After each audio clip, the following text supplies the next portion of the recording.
shocker. Imagine my surprise. Just imagine my surprise when Uncle KC found out that the WNBA is struggling to maintain their ratings without Caitlin Clark. To make matters worse, and this is something I have definitely noticed in the last 3 or 4 weeks, especially since the All-Star game. The WNBA's summer ratings boom has stalled, and the numbers point to one clear factor. Caitlin Clark hasn't been on the court. Since her groin injury sidelined her over a month ago, viewership for nationally televised games has dropped sharply. Matchups that once drew millions are now struggling to clear 1.3 million viewers, and several games without her have dipped below 200,000. This isn't a minor fluctuation. Networks, advertisers, and the league itself have leaned heavily on Clark's presence to drive interest. Without her, the league's most marketable matchup, Indiana Fever versus Chicago Sky, has lost over 1.4 million viewers since May. The data raises a simple but important question. What happens when your most bankable star isn't available? At the start of the season, the WNBA found a reliable ratings formula: Caitlin Clark versus Angel Reese. Indiana Fever against Chicago Sky wasn't just another game. It was the matchup network scheduled in prime slots and promoted heavily. The appeal was simple. Both players were household names from their college careers, both carried large fan followings, and their head-to-head games consistently produced strong storylines. The league didn't need a complex marketing plan when the draw was already built in. In their first meeting this season, the results spoke for themselves. More than 2.7 million people tuned in on ABC, peaking at 3.1 million viewers. That's a 115% increase from the league's season average on the same network the year before. Even the second meeting, airing on CBS in an evening slot, attracted 1.92 million viewers, still among the highest regular season figures in over 2 decades. From a business perspective, this was the league's cash cow. The expectation was clear: repeat the matchup, get the numbers. But the approach came with a major risk. If either player was unavailable, the formula wouldn't work, and by mid-season, that risk became reality. The impact of Clark's absence shows up clearly in the ratings data. Their third meeting this year, still with Clark on the floor, dropped to 1.5 million viewers on ABC, a noticeable decline from the 2.7 million in Game 1 and 1.92 million in Game 2.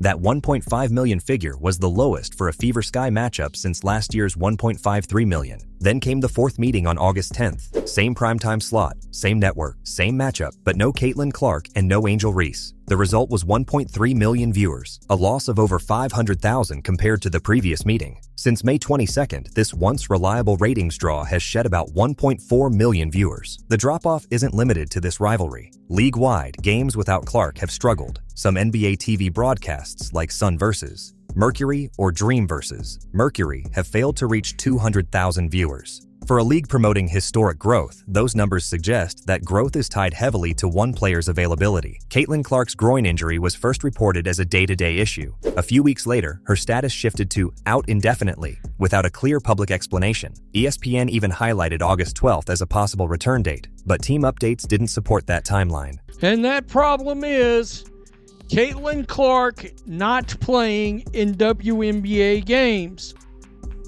Now, what all does this affect? The ratings are plummeting. Guys, there's ratings for a couple of these games that are eye-poppingly bad. We're talking about down in unrivaled territory. Just before the Indiana Fever's game against the Dallas Wings, Clark was listed as a game-time decision. That changed when coach Stephanie White stated she hadn't been practicing at all, and Clark was officially ruled out. The adjustment from game-time decision to not playing on the same day created more questions about how her status was being communicated. For the league, the temptation to keep fans hopeful is obvious. Even the possibility of Clark's return can boost interest in a game, but unclear or inconsistent injury updates risk damaging trust if audiences feel misled. From a player health perspective, a soft tissue injury like this requires rest and gradual reconditioning. Rushing back could turn a temporary absence into a longer-term problem. Caitlin Clark isn't just another starter in the WNBA. She's the league's primary ratings driver. Her combination of deep shooting range, court vision, and college stardom has made her one of the most recognizable names in women's basketball. That visibility translates directly into viewership, merchandise sales, and national media coverage. When Clark plays, Indiana Fever games often outperform the rest of the league's schedule by a wide margin. Without her, the Fever lose not only their most dynamic scorer, but also the central figure in their offensive structure. Spacing suffers, ball movement slows, and opponents can focus their defense on a narrower set of threats. From a viewer standpoint, that means fewer highlight plays, less competitive games, and a product that casual fans are less inclined to watch. The broader effect is that national broadcasts without Clark don't just have lower numbers. They often lose the event feel that drives casual and first-time viewers to tune in. Struggling to maintain interest. Now, in fairness to the dump, the ratings I'm about to share with you guys, they're not bad. Matter of fact, some of them are actually good, at least when compared to what this dump used to draw, which was nothing. But the reason I think the WNBA is in trouble has less to do with these ratings and more to do with what I think is coming. Clark's absence also raises questions about how the league protects its most marketable players. Since her debut, she has faced consistently physical defense, hard screens, body checks on drives, and contact well beyond what most stars in similar positions receive. Many of these plays have gone without fouls being called. Landing space violations, arm grabs, and hacks at the rim have often been allowed to continue. Comparisons to other high-profile players, like Paige Buchers at the college level, highlight the gap in officiating standards. This style of play has cumulative effects. While a single bump or awkward landing might seem minor, repeated contact over weeks can contribute to muscle strains and soft tissue injuries. In Clark's case, better protection on the court could have reduced the risk of the groin injury that now keeps her sidelined. For the WNBA, the issue isn't just about fairness. It's about protecting the athletes who draw the largest audiences. Without consistent officiating, the league risks losing the very players it depends on to generate interest. The WNBA has promoted this season as a period of historic growth, citing higher average viewership, record merchandise sales, and increased media attention.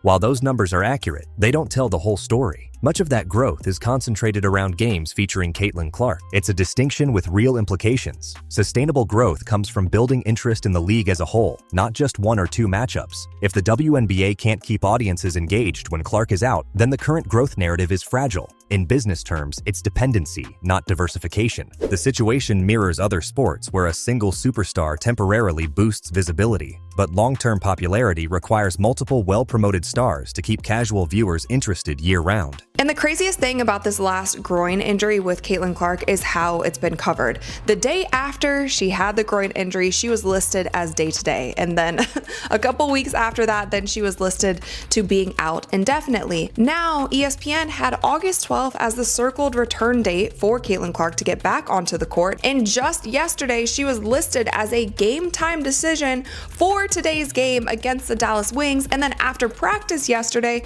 Coach Stephanie White basically came out and said, no, Caitlin Clark hasn't even been practicing. So they changed it from a game time decision to her being out. Extended absences for a player like Clark create habits the league doesn't want. Casual viewers who initially tuned in for her games may start watching other sports or stepping away from WNBA broadcasts entirely. Once those viewing habits change, getting those fans back is much harder. Networks and advertisers also take notice. Broadcasters invest in sports properties for consistent performance, not just peak numbers when a single star is available. If ratings drop sharply every time Clark is sidelined, executives may reconsider how many games they schedule for national broadcast or how much they're willing to pay in future TV deals. This is especially concerning in the lead-up to media rights negotiations. A product that appears unstable in viewership will have less leverage at the bargaining table. In that context, every underperforming national broadcast while Clark is out isn't just a short-term disappointment, it's a potential long-term setback for the league's value.